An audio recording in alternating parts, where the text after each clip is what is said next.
Hello, so I just finished ReZero. Let's talk about that.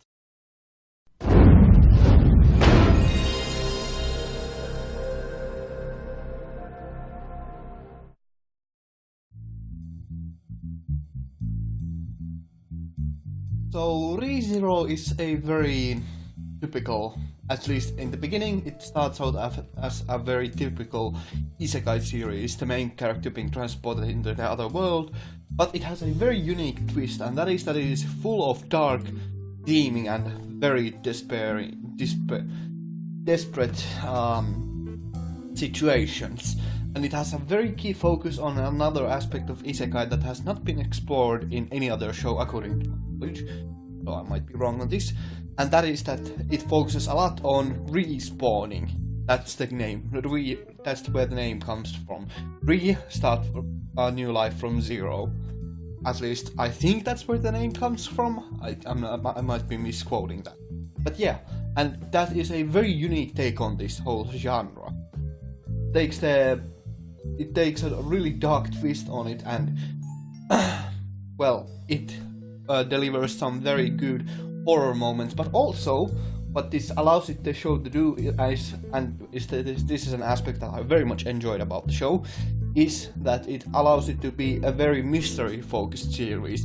We need to see where the next respawn point is, and we'll need to piece the mystery together with the main character Subaru, and that's pretty cool. It's a very cool new kind of twist on the format, so it's very interesting in that manner.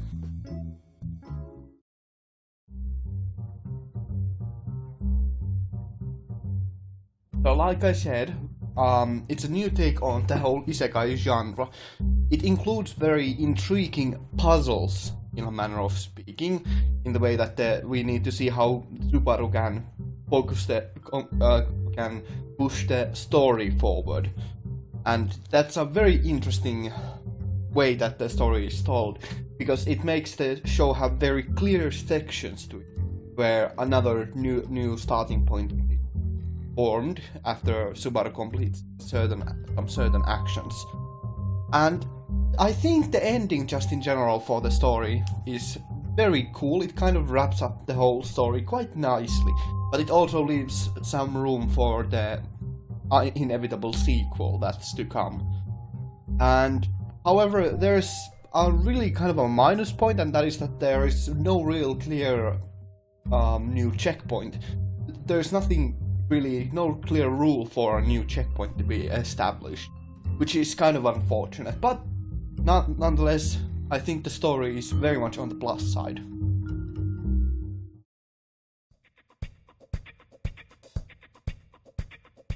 Let's talk about the characters next. So first of all, I do like the main character Subaru. He very much feels like that. I like that he has the genre awareness that this is kind of a magical world, and he is very much trying to take advantage of the fact that it's a fantasy. And he even knows that it's an isekai genre. That's pretty cool. Just in general, I do like how he also seems very headstrong and very willing to push the story forward. And even though in the beginning I kind of dislike the fact that he is very unaware of the checkpoint system, but after that comes clear, he actually takes some very good advantage of that, and even shows that he is the master of his own fate at some point by... well, I'm not gonna spoil that. Then I kind of like Emilia. She is a very typical main love interest, and it's kind of here and there that her purpose in the plot is mostly to drive Subaru forward, but she fulfills her goal quite well. And even though there is a lot of memes going around, or there were, not anymore, about her being the main love interest and how much that broke Rem's heart. So that's a good segue to Rem and Ram, who are pretty cool. Like, as a character design, they are very well designed, I think. So They are very unique and distinct, and they both are apparently Oni, which is pretty nice twist, I must say. And I quite like how they are, even though they are very similar, they are still very different. Especially later on the series goes, they become quite a bit more, even a lot more different. And then we'll need to talk about Betelgeuse? I don't know how to say the main villain's name, but he is very good as a twisted sort of person. He looks really, he's very, maybe not really that intimidating, but certainly very off-putting and very gross in a manner of speaking, because he's delivered quite well, and I really like his voice actor because he was able to deliver the insanity of the character quite well. So yeah, that's about all I have for Betelgeuse, and that's about all I have for the characters. There's a lot more side characters who are most definitely very important, but they are all really, I have nothing specific to say about them.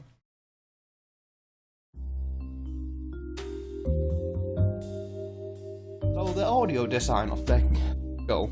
I think that the show delivers very good thriller music whenever going gets rough, and it's very atmospheric, I must say, when it needs to be.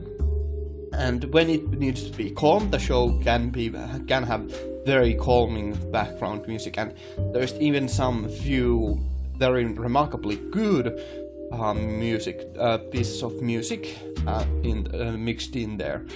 However, I really have trouble just saying anything that positive about the voice acting department this time around. Even though I said that I liked Betelgeuse's voice actor, that's basically the only remarkable voice actor. I do like how the mannerisms of speech for Rem and Ram are very similar, and how their voice actresses have done a very good job at imitating one another, but that's about all I have to say for that.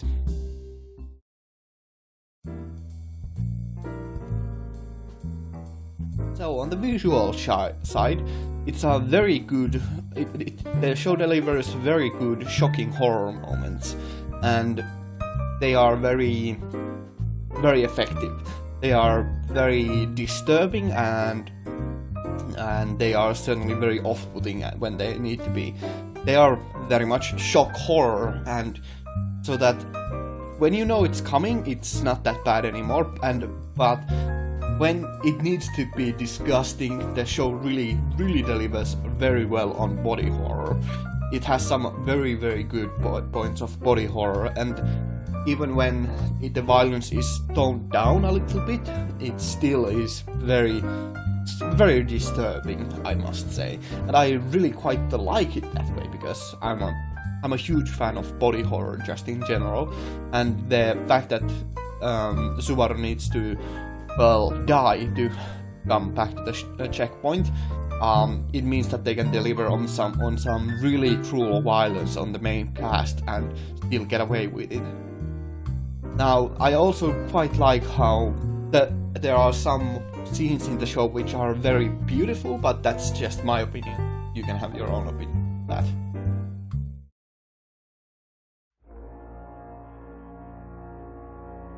So, why would I recommend the series? Well, first of all, it has very intriguing mysteries to it that are delivered quite well, and that's mostly because of the checkpoint system and or the respawn system that Subaru has. That creates really good mysteries, which are basically how will he get to the next checkpoint and how he will solve the current problem that makes him die all the time. It's kind of like the show is predestined to make Subaru die a few times, always. And it has a very interesting story. That's also a pretty good recommendation for the show.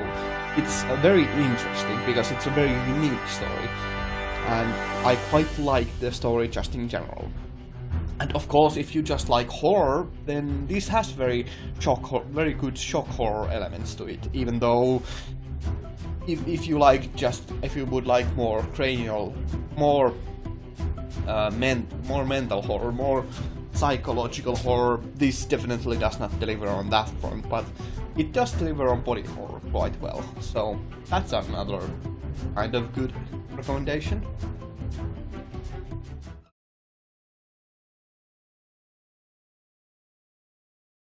So there are a few highlights I would like, 3 highlights I would like to give from the show, and those are from episode 1 ending and ending of episode 5 and a point in episode 15. And let's roll them out. And besides that, I thank you all very much for watching. I hope you enjoy the final clips, and I'll see you in the future. Have a great day and stay awesome. Ganmu out. Please tell me if you have enjoyed this format, because I will be probably using this kind of format in the future as well. Thank you. Ganmu out. 大丈夫だ。ロム G がやられるはずがね。くらえ。ロム G！